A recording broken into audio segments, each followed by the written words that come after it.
തിരഞ്ഞെടുപ്പ് പ്രചാരണ രംഗം നാളെ കലാശക്കൊട്ടിലേക്ക് പോകുന്നു. വീറും വാശിയുമുള്ള ആ തെരഞ്ഞെടുപ്പിന്റെ ആവേശങ്ങൾ അതേപടി ജനങ്ങളിലേക്ക് എത്തിച്ചുകൊണ്ട് തന്നെയായിരുന്നു അശ്വമേധം പരിപാടി, ജനൻ ടിവിയുടെ പ്രത്യേക തെരഞ്ഞെടുപ്പ് പരിപാടി മുന്നോട്ട് പോയത്. തിരഞ്ഞെടുപ്പ് വാർത്തകൾക്ക് അവസാനമില്ല. കലാശക്കൊട്ടിലേക്കും നിശബ്ദ പ്രചാരണത്തിലേക്കും കടക്കുന്ന ആ ഘട്ടങ്ങളിൽ പോലും വലിയ തോതിലുള്ള പ്രചാരണ വാർത്തകൾ തന്നെയാണ് പല ഭാഗങ്ങളിൽ നിന്ന് വരുന്നത്. തെരഞ്ഞെടുപ്പിന്റെ ആവേശം പ്രേക്ഷകരിലേക്ക് എത്തിക്കുന്ന അശ്വമേധത്തിലേക്ക് എല്ലാവർക്കും സ്വാഗതം. തെരഞ്ഞെടുപ്പിന്റെ വിവിധ വിശേഷങ്ങളിൽ ആദ്യം നമുക്ക് കടന്നെത്തേണ്ടത് തൃശ്ശൂർ ജില്ല. ശക്തമായ പോരാട്ടം നടക്കുന്ന മണ്ഡലം. ഇഞ്ചോടിഞ്ച് മൂന്ന് മുന്നണികളും ഇഞ്ചോടിഞ്ച് പോരാട്ടം നടക്കുന്നു. അവിടെ കരുത്തനായ സ്ഥാനാർത്ഥി സുരേഷ് ഗോപിയെ NDA അവതരിപ്പിക്കുന്നു. അവിടെ അദ്ദേഹത്തിന് വലിയ സ്വീകാര്യത ലഭിക്കുന്നു. അദ്ദേഹം ചെല്ലുന്ന സ്ഥലങ്ങളിലെല്ലാം തന്നെ ആ സ്വീകാര്യത കൃത്യമായി തന്നെ കാണാൻ കഴിയും. രണ്ട് മണ്ഡലങ്ങളിലെ ഇരിങ്ങാലക്കുട, ആളൂർ മണ്ഡലങ്ങളിലെ പ്രചാരണ പരിപാടികളിൽ നിരവധി ആളുകളായിരുന്നു സുരേഷ് ഗോപിയുടെ പ്രസംഗം കേൾക്കാനും അദ്ദേഹത്തെ സ്വീകരിക്കാനും എല്ലാം എത്തിയത്. എല്ലാ ഭാഗങ്ങളിലും ഇത്തരത്തിൽ തന്നെയാണ് അദ്ദേഹത്തിന് ലഭിക്കുന്ന വലിയൊരു സ്വീകരണം. അതുതന്നെയാണ് ആ ഒരു വിജയ പ്രതീക്ഷയുടെ കാതലായ ഒരു ചിന്ത എന്ന് പറയുന്നതും അത്തരത്തിലുള്ള ഒരു സ്വീകരണം തന്നെയാണ്. NDAയുടെ വികസന നേട്ടങ്ങൾ തന്നെയായിരിക്കും അവിടെയും പ്രധാനമായും ചർച്ചയാവുകയെന്ന് സൂചിപ്പിക്കുകയാണ് NDA നേതൃത്വം.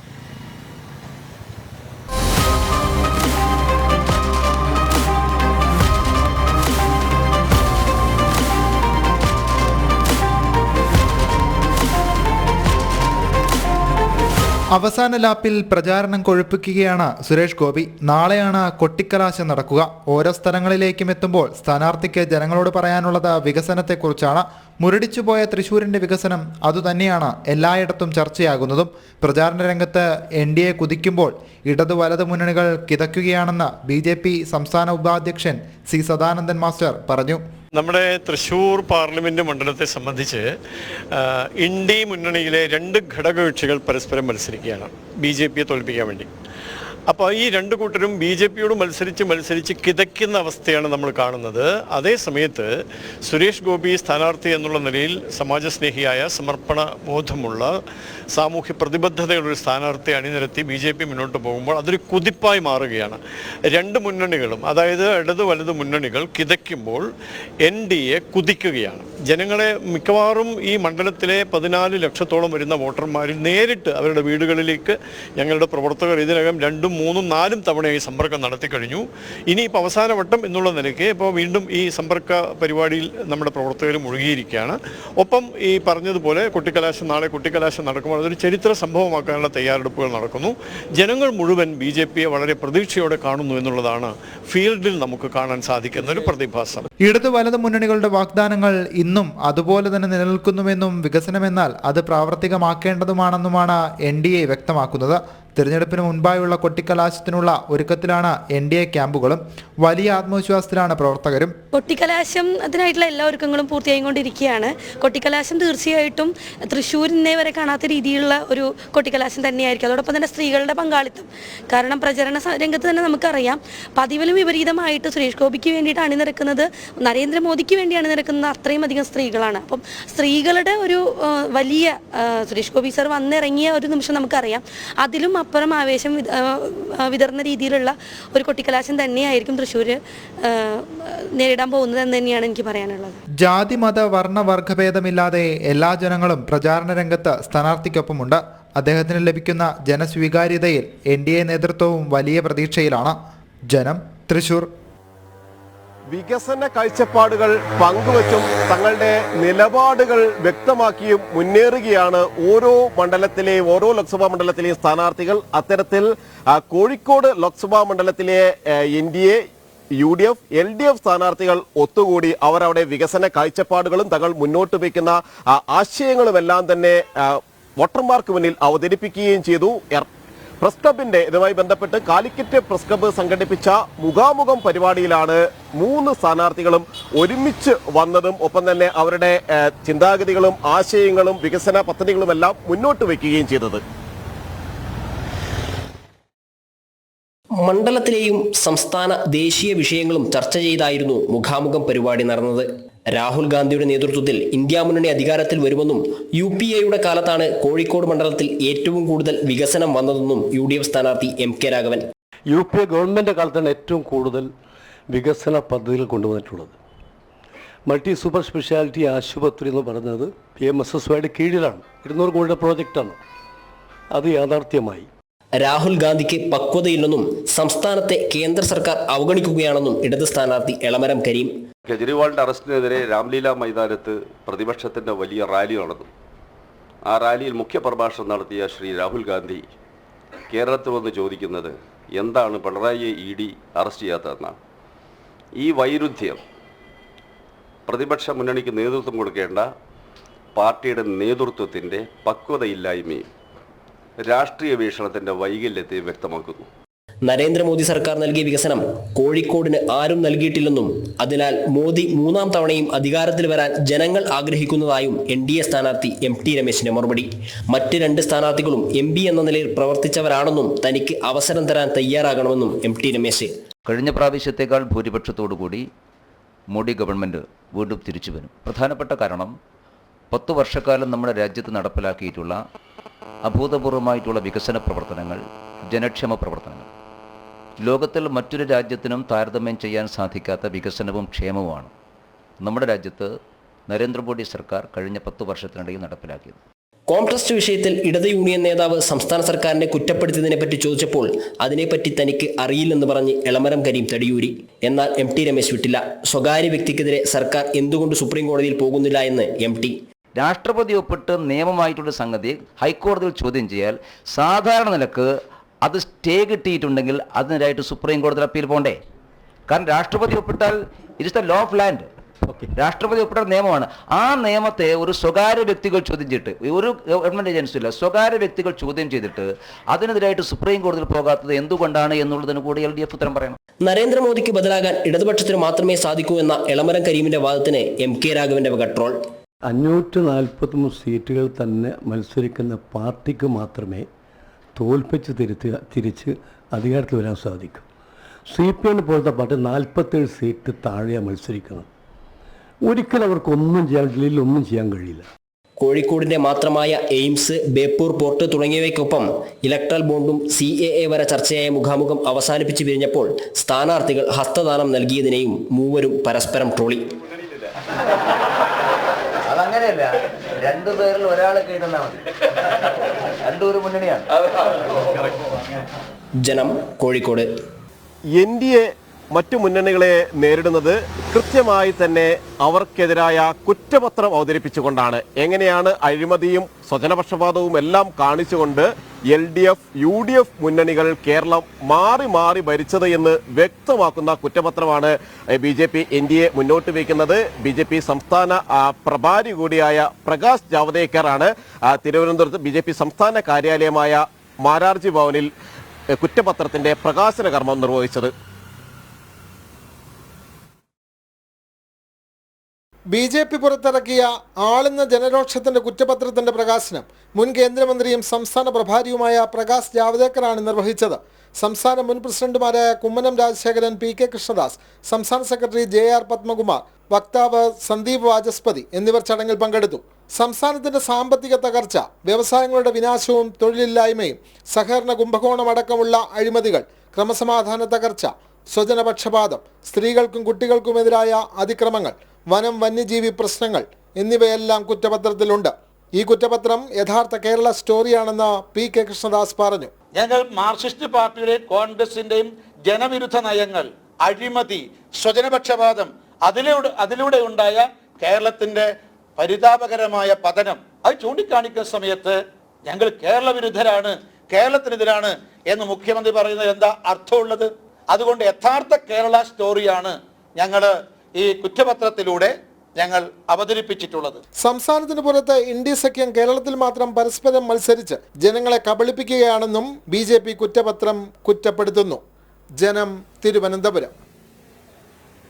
തിരഞ്ഞെടുപ്പ് ഏത് വിധേനയും ജയിക്കാനുള്ള ശ്രമങ്ങൾ നടക്കുമ്പോഴാണ് അവിടെ കള്ളവോട്ടും വോട്ടർ പട്ടികയിലെ ക്രമക്കേടും എല്ലാം തന്നെ നടക്കുന്നത്. പാലക്കാട് ലോക്സഭാ മണ്ഡലത്തിലെ NDA സ്ഥാനാർത്ഥി സി കൃഷ്ണകുമാർ ഇത്തരത്തിൽ ശക്തമായ ആരോപണമാണ് LDFനെതിരെ ഉന്നയിച്ചിരിക്കുന്നത്. വോട്ടർ പട്ടികയിൽ സർവത്ര വീഴ്ചയെന്ന കാര്യമാണ് BJP അവിടെ ചൂണ്ടിക്കാണിക്കുന്നത്. ഇതിന് ഒത്താശ ചെയ്യുന്നത് ഉദ്യോഗസ്ഥരുടെ കൂടി ഒത്താശയോടുകൂടിയാണ് ഇത്തരം നടപടികൾ ഉണ്ടാകുന്നത് എന്ന കാര്യം BJP ചൂണ്ടിക്കാണിക്കുകയും ചെയ്യുന്നു. തെരഞ്ഞെടുപ്പ് കമ്മീഷനും ഒപ്പം തന്നെ കോടതിയെയും എല്ലാം സമീപിച്ചുകൊണ്ട് തന്നെ ഇക്കാര്യത്തിൽ മുന്നോട്ട് പോവുകയാണ് BJP നേതൃത്വം ചെയ്യുകയും ചെയ്യുന്നത്. 13,98,163 വോട്ടർമാരാണ് പാലക്കാട് മണ്ഡലത്തിൽ ഉള്ളത്. ഇതിൽ 3,26,151 വോട്ടർമാർക്ക് ഇരട്ട വോട്ടുകളാണ്. ഏറ്റവും കൂടുതൽ വ്യാജ വോട്ടുകൾ പട്ടാമ്പിയിലാണ്. തെരഞ്ഞെടുപ്പ് ഫലത്തെ സ്വാധീനിക്കാൻ കഴിയുന്നതാണ് ഇരട്ട വോട്ടുകളെന്നും ഉദ്യോഗസ്ഥരുടെ ഒത്താശയോടെ കള്ളവോട്ടിനുള്ള നീക്കമാണ് മണ്ഡലത്തിൽ നടക്കുന്നത് എന്നും BJP ആരോപിച്ചു. പാലക്കാട് ലോക്സഭാ മണ്ഡലത്തിലുള്ളത് 13,98,143 വോട്ടർമാരാണ്. ഇതിൽ നമ്മളെ ഞെട്ടിപ്പിക്കുന്ന ഒരു കാര്യം, അതിൽ 3,26,151 വോട്ടുകൾ ഇരട്ടിപ്പാണ്. 13,98,143 വോട്ടർമാരിൽ 3,26,151 വോട്ടുകൾ ഇരട്ടിപ്പാണ്, അല്ലെങ്കിൽ വ്യാജമായിട്ട് ചേർക്കപ്പെട്ടിട്ടുള്ള പേരുകളാണ്. ഒരേ ആളുകളുടെ പേര് അതേ മണ്ഡലത്തിലെ വേറെ ബൂത്തുകളിൽ അല്ലെങ്കിൽ ഒന്നിൽ കൂടുതൽ ബൂത്തുകളിൽ എല്ലാമായിട്ട് വോട്ടർ പട്ടികയിൽ രജിസ്റ്റർ ചെയ്യപ്പെട്ടിട്ടുണ്ട്. ഇത് കുറ്റമറ്റതാക്കിയിട്ട് മാറ്റേണ്ട ഉത്തരവാദിത്വം തെരഞ്ഞെടുപ്പ് കമ്മീഷനാണ്. ഇരട്ട വോട്ടുകൾക്കെതിരെ തെരഞ്ഞെടുപ്പ് കമ്മീഷനെയും കോടതിയെയും സമീപിക്കുമെന്ന് NDA സ്ഥാനാർത്ഥി സി കൃഷ്ണകുമാർ പറഞ്ഞു. എന്തുകൊണ്ട് തെരഞ്ഞെടുപ്പ് കമ്മീഷൻ അല്ലെങ്കിൽ ഇതിന്റെ ചുമതലയുള്ള ജില്ലാ ഭരണകൂടം ഇത്തരം കാര്യങ്ങൾ ശ്രദ്ധിക്കാത്തതെന്നുള്ളതാണ്. കള്ളവോട്ടുകൾ തടയുന്നതിന് അധികൃതരുടെ ഭാഗത്തു നിന്നും കൃത്യമായ ഇടപെടൽ ഉണ്ടാവുമെന്ന് പ്രതീക്ഷിക്കുന്നതായും BJP വ്യക്തമാക്കി. ജനം, പാലക്കാട്. സംസ്ഥാനത്ത് തെരഞ്ഞെടുപ്പ് ഡ്യൂട്ടിയിലുള്ള ജീവനക്കാർക്ക് തപാൽ വോട്ട് സംവിധാനം ഏർപ്പെടുത്തുന്നതിൽ അല്ലെങ്കിൽ അത്തരത്തിൽ അവർക്ക് വോട്ട് സൗകര്യം ഏർപ്പെടുത്തുന്ന കാര്യത്തിൽ മെല്ലെ പോക്ക് എന്ന ഒരു ആക്ഷേപം ശക്തമായി ഉയർന്നിരിക്കുകയാണ്. മാത്രമല്ല, വോട്ട് രേഖപ്പെടുത്താനുള്ള ബാലറ്റ് എത്താത്തത് കാരണം സർക്കാർ ജീവനക്കാർക്ക് വോട്ട് രേഖപ്പെടുത്താൻ കഴിയാത്ത സാഹചര്യവും സംജാതമായിരിക്കുന്നു. തപാൽ വോട്ട് രേഖപ്പെടുത്താനായി കാട്ടാക്കട ക്രിസ്ത്യൻ കോളേജിലെ വോട്ടർ ഓഫീസ് സ്റ്റേഷൻ സെന്ററിൽ എത്തിയ കൊല്ലം ജില്ലയിലെ ചവറ നിയോജക മണ്ഡലത്തിലെ വോട്ടർമാരായ ഉദ്യോഗസ്ഥർക്കാണ് നിരാശരായി മടങ്ങേണ്ടി വന്നത്. തപാൽ വോട്ട് രേഖപ്പെടുത്താനുള്ള ബാലറ്റ് വോട്ടർ ഓഫീസ് സ്റ്റേഷനിൽ എത്തിയപ്പോൾ ബാലറ്റ് എത്തിയിട്ടില്ല. തുടർന്ന് അവർക്ക് നിരാശരായി മടങ്ങേണ്ടി വന്നു. എന്നാൽ വോട്ടർ ഓഫീസ് സ്റ്റേഷൻ സെന്റർ 25-ാം തീയതി വരെ പ്രവർത്തിക്കുമെന്നും അതിനാൽ എല്ലാ ഉദ്യോഗസ്ഥർക്കും വോട്ട് രേഖപ്പെടുത്താനുള്ള സാവകാശം ഉണ്ടെന്നുമാണ് അധികൃതരുടെ ന്യായം. അതാത് മണ്ഡലങ്ങളിലെ അസിസ്റ്റന്റ് റിട്ടേണിംഗ് ഓഫീസർമാർക്കാണ് വോട്ടർ സ്റ്റേഷനുകളിൽ ബാലറ്റ് എത്തിക്കേണ്ട ചുമതല. തപാൽ വോട്ട് രേഖപ്പെടുത്താൻ ഉദ്യോഗസ്ഥർ നേരിട്ട് അവിടെ എത്തി വോട്ട് രേഖപ്പെടുത്തി ഏൽപ്പിച്ചാൽ മതി. ബാലറ്റ് നേരിട്ട് കളക്ടറേറ്റിലേക്ക് കൈമാറുകയും ചെയ്യും. എന്നാൽ ഈ സാഹചര്യത്തിൽ ബാലറ്റ് വോട്ട് രേഖപ്പെടുത്താനായി നേരിട്ട് സ്റ്റേഷനിൽ എത്തിയിട്ടും എന്തുകൊണ്ട് ബാലറ്റ് ലഭിച്ചില്ല എന്നത് ജീവനക്കാർക്ക് വ്യക്തമല്ല. ജനം, തിരുവനന്തപുരം.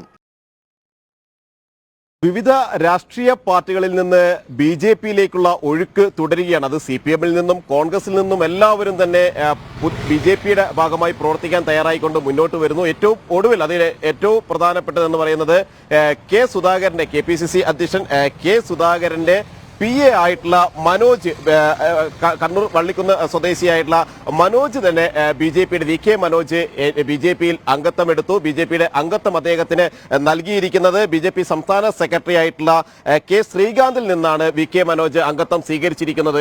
ഇനിയും ഒരുപാട് പേർ BJPയുടെ ഭാഗമാകുന്നു. പ്രധാനപ്പെട്ട നേതാക്കളുടെ ഒപ്പമുള്ള ആളുകൾ തന്നെയാണ് BJP ആശയങ്ങളുടെ ഭാഗമായി മാറാൻ തയ്യാറായി മുന്നോട്ട് വരികയും ചെയ്തിട്ടുള്ളത്. കണ്ണൂർ ജില്ലയിൽ കോൺഗ്രസ് പാർട്ടിയിൽ നിന്നും BJPയിലേക്കുള്ള ഒഴുക്ക് തുടരുന്നു. KPCC പ്രസിഡന്റും നിലവിലെ MPയുമായ കെ സുധാകരന്റെ PAയും വിശ്വസ്തനുമായ VK മനോജാണ് BJPയിൽ അംഗമായത്. ജില്ലാ ഓഫീസിൽ നടന്ന പരിപാടിയിൽ BJP സംസ്ഥാന സെക്രട്ടറി അഡ്വക്കേറ്റ് കെ ശ്രീകാന്ത് മനോജിനെ പാർട്ടിയിലേക്ക് സ്വീകരിച്ചു.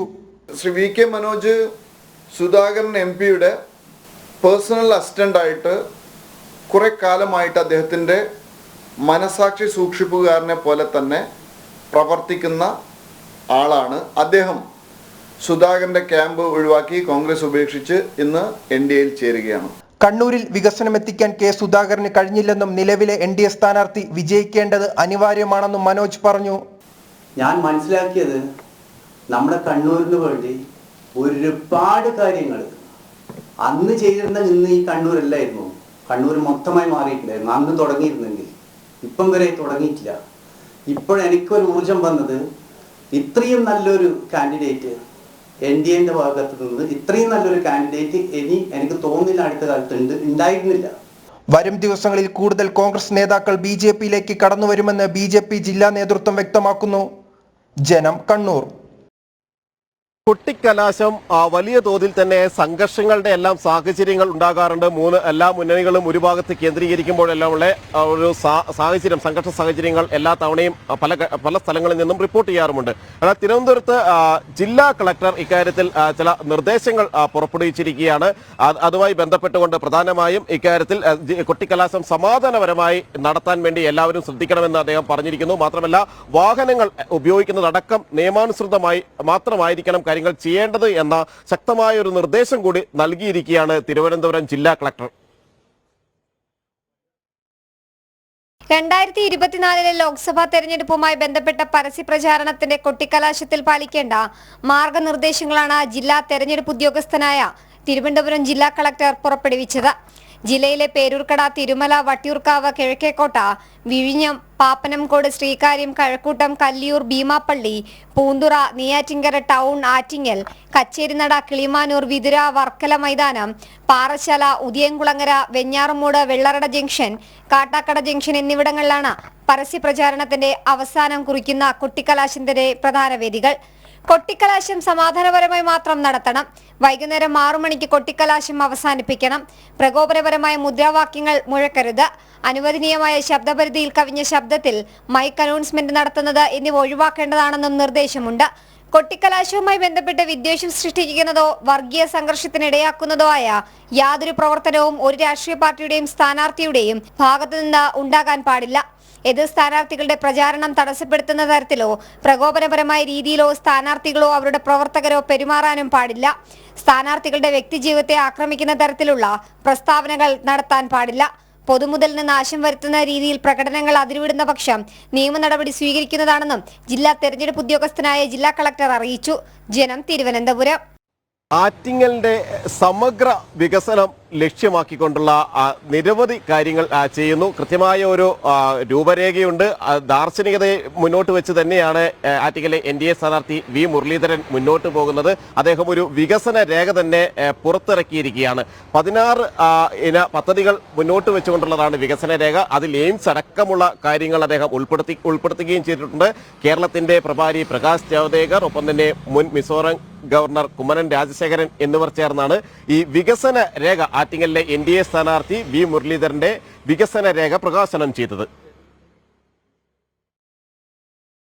കിഴക്ക് സഹ്യപർവ്വതം മുതൽ പടിഞ്ഞാറ് അറബിക്കടൽ വരെ വ്യാപിച്ചു കിടക്കുന്ന ആറ്റിങ്ങൽ മണ്ഡലത്തിന്റെ സവിശേഷ സാഹചര്യം കണക്കിലെടുത്താണ് വികസന രേഖ പുറത്തിറക്കിയത്. റോഡ്, റെയിൽ ഗതാഗതം, വിദ്യാഭ്യാസം, ആരോഗ്യം, കുടിവെള്ളം, കാർഷികം, പട്ടികജാതി ഗോത്ര വികസനം, വ്യാപാര വ്യവസായ മേഖലകൾ, സാമൂഹ്യക്ഷേമം അടക്കമുള്ള മേഖലയിലെ സമഗ്ര വികസനം സാധ്യമാക്കുന്ന പ്രധാനപ്പെട്ട 16 നിർദ്ദേശങ്ങൾ ഉൾപ്പെടുത്തിയാണ് വികസന രേഖ ആവിഷ്കരിച്ചിരിക്കുന്നത്. കേരളത്തിന്റെ വികസനം, പുതിയ കേരളം, മോദിയുടെ ഗ്യാരണ്ടി എന്നുള്ള ആശയം, ആ ആശയത്തിന് അനുസൃതമായി ഓരോ പ്രദേശത്തിൻ്റെയും വികസനത്തിനെ സംബന്ധിച്ചിട്ടുള്ള ദേശീയ ജനാധിപത്യ സഖ്യത്തിൻ്റെ കാഴ്ചപ്പാടും ലക്ഷ്യവും അവതരിപ്പിച്ചുകൊണ്ടാണ് ഈ തെരഞ്ഞെടുപ്പിനെ ഞങ്ങൾ നേരിടുന്നത്. ആറ്റിങ്ങലിന്റെ പുരോഗതി മോദിയുടെ ഗ്യാരണ്ടി എന്ന പേരിൽ പുറത്തിറക്കിയ വികസന രേഖ BJP സംസ്ഥാന പ്രഭാരി പ്രകാശ് ജാവ്ദേക്കർ മിസോറാം മുൻ ഗവർണർ കുമ്മനം രാജശേഖരന് നൽകി പ്രകാശനം ചെയ്തു. ഒരു മണ്ഡലത്തിനായി ഒരു സങ്കല്പ പത്രം എന്നത് സന്തോഷം നൽകുന്നുവെന്ന് പറഞ്ഞ പ്രകാശ് ജാവ്ദേക്കർ തിരുവനന്തപുരം, ആറ്റിങ്ങലുമടക്കം 5ലധികം സീറ്റുകളിൽ BJP വൻ വിജയം കരസ്ഥമാക്കുമെന്നും അറിയിച്ചു. So you must have a ruling party MP, and that is what Kerala needs to do. With this, I am very happy to release this, I don't say manifesto, I say Sankalpa Patra. This is our pledge to the voters. Development. Vikasana Rekha. Vikasana Rekha, very good words in Malayalam. So Vikasana Rekha is the roadmap for development. നേരത്തെ വിദേശകാര്യമന്ത്രി S Jaishankar പുറത്തിറക്കിയ കരട് രേഖയിൽ പൊതുജനാഭിപ്രായം കൂടി ഉൾപ്പെടുത്തിയാണ് അന്തിമരേഖ പ്രസിദ്ധീകരിച്ചത്. ചടങ്ങിൽ മിസോറാം മുൻ ഗവർണർ കുമ്മനം രാജശേഖരൻ, BJP ദേശീയ നിർവാഹക സമിതി അംഗം PK കൃഷ്ണദാസ്, സംസ്ഥാന സെക്രട്ടറി S സുരേഷ് തുടങ്ങി നിരവധി പേർ പങ്കെടുത്തു. ജനം, തിരുവനന്തപുരം. തിരഞ്ഞെടുപ്പ് ആവേശം അപ്പാടെ ഒപ്പിയെടുത്ത അശ്വമേധത്തിന്റെ ഈ ലക്കം ഇവിടെ അവസാനിക്കുന്നു. കൂടുതൽ തെരഞ്ഞെടുപ്പ് വാർത്തകളുമായി മറ്റൊരു ലക്കവുമായി വീണ്ടും കാണാം. നമസ്കാരം.